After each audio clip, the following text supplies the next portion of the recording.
వరంగల్ పర్యటనలో భాగంగా ప్రజాపాలన విజయోత్సవ సభలో సీఎం రేవంత్ రెడ్డి చేసిన ప్రసంగం ప్రస్తుతం రాష్ట్ర వ్యాప్తంగా చర్చనీయాంశంగా మారింది. హనుమకొండలోని ఆర్ట్స్ కాలేజ్ గ్రౌండ్లో జరిగిన ఆ సభలో ప్రతిపక్ష నాయకులపై ఘాటు వ్యాఖ్యలు చేశారు సీఎం రేవంత్ రెడ్డి. ప్రధాని మోడీ మొదలుకొని మాజీ సీఎం కేసీఆర్, కేంద్ర మంత్రి కిషన్ రెడ్డిలపై తీవ్ర స్థాయిలో విరుచుకుపడ్డారు. ముఖ్యంగా మాజీ ముఖ్యమంత్రి కేసీఆర్పై సీఎం చేసిన వ్యాఖ్యలపై గులాబీ కార్యకర్తలు మండిపడుతున్నారు. అటు కమలం పార్టీ నేతలు కూడా సీఎం రేవంత్ చేసిన కామెంట్స్కు ప్రెస్ మీట్లు పెట్టి మరీ కౌంటర్లు ఇస్తున్నారు.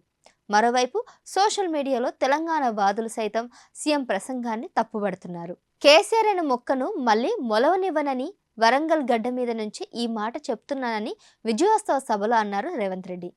కేసీఆర్ను ఓడిస్తానని చెప్పి మరీ ఓడించానని, పార్లమెంట్ ఎన్నికల్లో ఒక్క సీటు కూడా దక్కకుండా చేస్తానని చెప్పి మరీ గుండు సున్న తెప్పించానని అన్నారు. అక్కడితో ఆపకుండా మాజీ సీఎంను ఓడిపోగానే ఫామ్ హౌస్కి వెళ్లి రెస్ట్ తీసుకుంటున్న కేసీఆర్ ప్రతిపక్ష నాయకుడంటే ఎలా ఉండాలో రాహుల్ గాంధీని చూసి సిగ్గు తెచ్చుకోవాలని ఘాటు వ్యాఖ్యలు చేశారు. దమ్ముంటే కేసీఆర్ అసెంబ్లీకి రావాలని, ప్రజల కోసం ఎవరు ఏం చేస్తారో తేలుద్దామని ఆయన సవాల్ విసిరారు.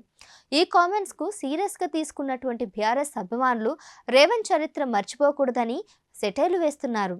కేసీఆర్ లేకుంటే తెలంగాణ వచ్చేది కాదని, ప్రస్తుతం రేవంత్ రెడ్డి సీఎం పదవి అనుభవిస్తున్నారంటే అది కేసీఆర్ గొప్పదనం వల్లనేనని సోషల్ మీడియాలో కామెంట్ పెడుతున్నారు. అయితే ఇదే ప్రసంగంలో సోనియా గాంధీ తెలంగాణను ఇచ్చారని, ఆమె కాళ్ళు కడిగి నెత్తి మీద చల్లుకోవడానికి తామందరం సిద్ధంగా ఉన్నామంటూ రేవంత్ చేసిన కామెంట్స్ ప్రతిపక్షాలను ఒకంత ఆశ్చర్యానికి గురిచేశాయి.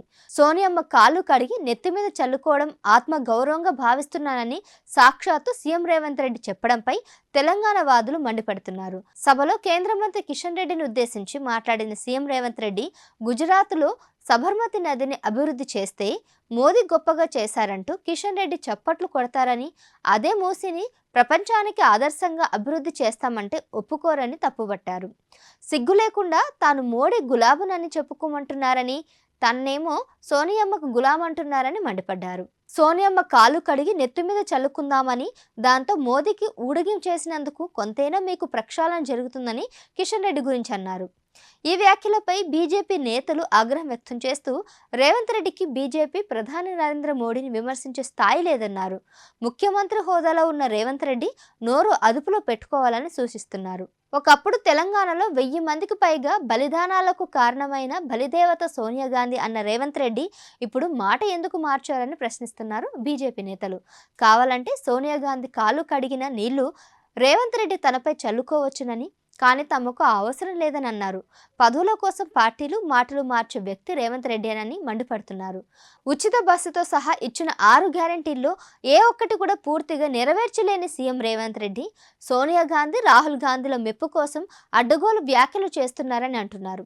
రేవంత్ రెడ్డిని కాంగ్రెస్ మంత్రులు, ఎమ్మెల్యేలే వ్యతిరేకిస్తున్నారని, త్వరలోనే రేవంత్ రెడ్డి సీఎం గద్దె దిగడం ఖాయమని అంటున్నారు. ఇక కాంగ్రెస్ పార్టీని కూడా ప్రజలు మూసీలో వేసే రోజులు దగ్గరలోనే ఉన్నాయంటున్నారు.